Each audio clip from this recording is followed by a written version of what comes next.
Howdy दोस्तों, welcome to Motley facts.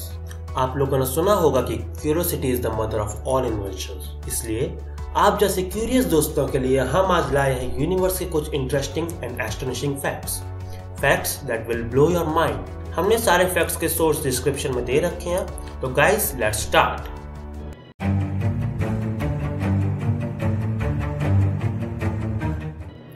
Fact number 1, the blue sunset.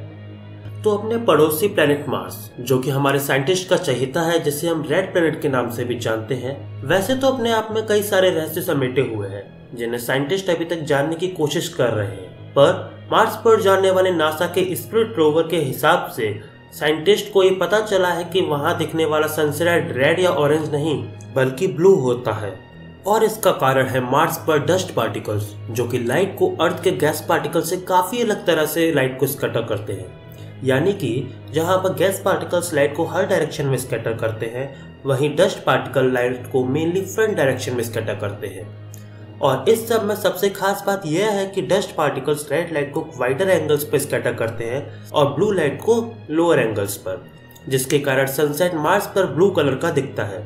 तो है ना एक खास बात कि ब्लू प्लेनेट पे रेड सनसेट और रेड प्लेनेट पे blue sunset. Fact number 2, 59 seconds in 1 minute.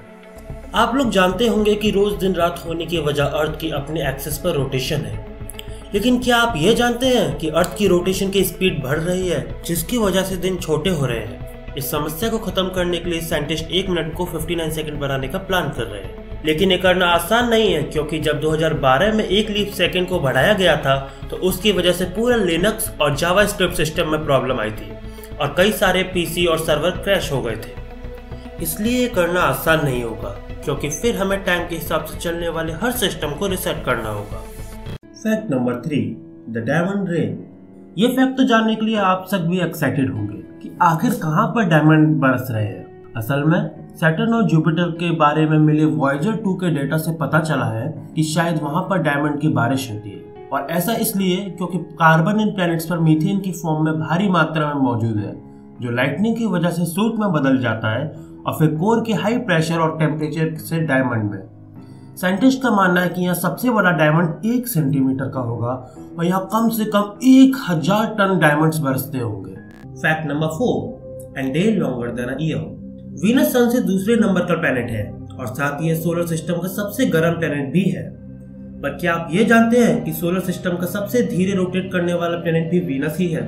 इसको रिवॉल्यूशन में लगभग 225 दिन लगते हैं, जबकि इसे रोटेशन में 243 दिन लगते हैं। यानी जिसका मतलब यह है कि वीनस का एक दिन यहाँ 1 साल से लंबा होता है। वैसे स्लो रोटेशन की वजह किसी को पता नहीं है, पर साइंटिस्ट का मानना है कि यह वीनस के थिक एटमॉस्फेयर के साथ फ्रिक्शन की वजह से होता है।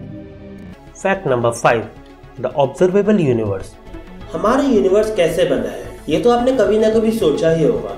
यूनिवर्स के बनने की बहुत सारी थ्योरीज हैं, इनमें से सबसे ज्यादा वेल एस्टेब्लिश्ड थ्योरी है द बिग बैंग थ्योरी। इस थ्योरी के हिसाब से हमारा यूनिवर्स एक ब्लास्ट से शुरू हुआ, जिसकी वजह से यह एक एवर इंक्रीजिंग रेट से एक्सपेंड कर रहा है, और इस कारण यूनिवर्स के एक्सपेंड करने की स्पीड लाइट की स्पीड से भी ज्यादा है। क्योंकि हमारा यूनिवर्स को बने हुए सिर्फ 13.8 बिलियन ईयर्स हुए हैं, इसलिए अभी तक बहुत दूर के लाइट सोर्स जैसे कि गैलेक्सीज, सुपरनोवा, क्वेज़ार्स की लाइट अभी तक अर्थ तक नहीं पहुंची है। इसलिए हम सिर्फ यूनिवर्स का एक हिस्सा ही देख सकते हैं। जितने यूनिवर्स को आज तक हम देख सकते हैं उसे हम ऑब्जर्वेबल यूनिवर्स कहते हैं। इसका साइज 93.2 बिलियन लाइट ईयर्स है और यह स्फेरिकल शेप का है।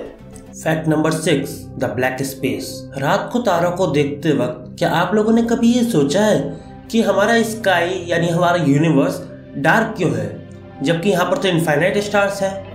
और अगर इनफाइनाइट स्टार्स है तो उन स्टार्स की लाइट से हमारा यूनिवर्स हमें ब्राइट यानी दिन जैसा चमकदार दिखना चाहिए। इस पहेली को हम ऑल्बर्ट्स पैराडॉक्स के नाम से भी जानते हैं। तो इस पैराडॉक्स का एक्सप्लेनेशन हमें बिग बैंग थ्योरी में मिलता है। इसे हम 2 फैक्ट से समझ सकते हैं। पहला, क्योंकि यूनिवर्स एक्सपेंड कर रहा है, इसलिए डॉपलर इफेक्ट की वजह से स्टार्स की लाइट रेड शिफ्ट के कारण इंफ्रारेड रीजन में आ जाती है, जो अपनी नॉर्मल नेकेड लाइट से हम लोग नहीं देख सकते हैं। दूसरा यह, क्योंकि यूनिवर्स लाइट से भी फास्ट एक्सपेंड कर रहा है, इसलिए हम सिर्फ यूनिवर्स का एक हिस्सा ही देख सकते हैं, यानी हमारा ऑब्जर्वेबल यूनिवर्स, जो कि फाइनाइट है। इस वजह से हमें स्पेस डार्क दिखता है। Fact number 7, no total solar eclipse. यह बात तो आप लोग मानते होंगे कि रात में आसमान में दिखने वाली सबसे चमकदार और सबसे सुंदर चीज है चंद्रमा। पर क्या आप यह जानते हैं कि हमारा चंद्रमा हर साल अर्थ से 3.5 से 4 सेंटीमीटर दूर हो जाता है? और अगर ऐसा ही होता रहा तो आज से 50 बिलियन साल बाद मून अपनी मैक्सिमम साइज के ऑर्बिट में रिवॉल्व करेगा। तब मून को अर्थ के एक रिवॉल्यूशन में 47 दिन लगेंगे। वहीं आज से 600 मिलियन साल बाद अर्थ पर लास्ट टोटल सोलर एक्लिप्स दिखेगा, क्योंकि उसके बाद मून इतना दूर हो जाएगा कि वो एक्लिप्स पर सन को पूरी तरह से नहीं ढक पाएगा। पर मून के दूर जाने से आप लोग परेशान ना हो, क्योंकि इसका मतलब यह नहीं है कि मून अर्थ को रिवॉल्व करना बंद कर देगा। ऐसा इसलिए क्योंकि मून अपनी मैक्सिमम डिस्टेंस की ऑर्बिट पर पहुंचने के बाद वहीं पर अर्थ को ऑर्बिट करेगा। Fact number 8, the footprints on moon. Earth के अलावा स्पेस में सिर्फ मून पर ही इंसान अपने पैर रखने में सफल हो पाया है। मून पर जाना बिल्कुल भी आसान नहीं था, क्योंकि मून का मास अर्थ के मुकाबले काफी कम होता है और इस कारण मून की ग्रेविटी भी अर्थ की सिर्फ 1/6 ही होती है। यहाँ पर कोई एटमॉस्फेयर भी नहीं होता है। लेकिन इसका एक फायदा यह भी है, क्योंकि वहाँ पर कोई एटमॉस्फेयर नहीं है, इसकी वजह से मून की सरफेस पर इरोजन यानी अपरदन की रेट बहुत धीरे है। साइंटिस्ट के हिसाब से मून का सरफेस 1 मिलियन साल में सिर्फ 0.04 इंचेस ही इरोड होता है। इस इरोजन का कारण होते हैं सोलर विंड्स और माइक्रोमीटियोराइट्स, जो धीरे धीरे मून की सरफेस को इरोजन करते हैं। लेकिन इसका मतलब यह है कि मून पर 1969 के अपोलो मिशन के एस्ट्रोनॉट्स के फुटप्रिंट अगले 10 से 100 साल तक वहां पर मौजूद रहेंगे। आपकी जानकारी के लिए यह भी बता दें कि मून पर सबसे पहले पैर रखने वाले एस्ट्रोनॉट का नाम है नील आर्मस्ट्रॉन्ग और उनके साथ उनके crew member Edwin Buzz Aldrin and Michael Collins भी गए थे, जिनमें से एडविन बज एल्ड्रिन भी मून पर उतरे थे। Fact number 9, the big bang on TV.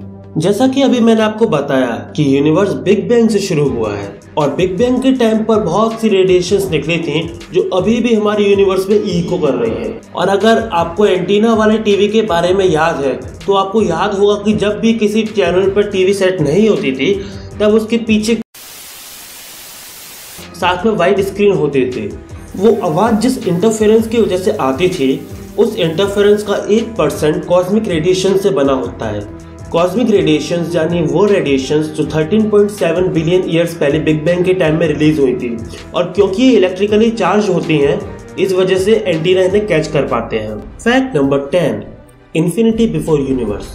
आप लोग ये तो जान गए कि बिग बैंग से हमारे यूनिवर्स की शुरुआत हुई थी, लेकिन अब आप लोग ये सोच रहे होंगे कि बिग बैंग से पहले क्या था। इसके आंसर के लिए साइंटिस्ट के पास 2 थ्योरीज है। पहली थ्योरी यह है कि क्योंकि यूनिवर्स अभी एक्सपेंड कर रहा है और एक्सपेंड करने से पहले वो कहीं ना कहीं से तो शुरू हुआ ही होगा, और अगर ऐसा है तो बिग बैंग से पहले यूनिवर्स एटम का साइज या एटम से भी छोटे साइज का रहा होगा। लेकिन दूसरी थ्योरी थोड़ी ज्यादा मजेदार है।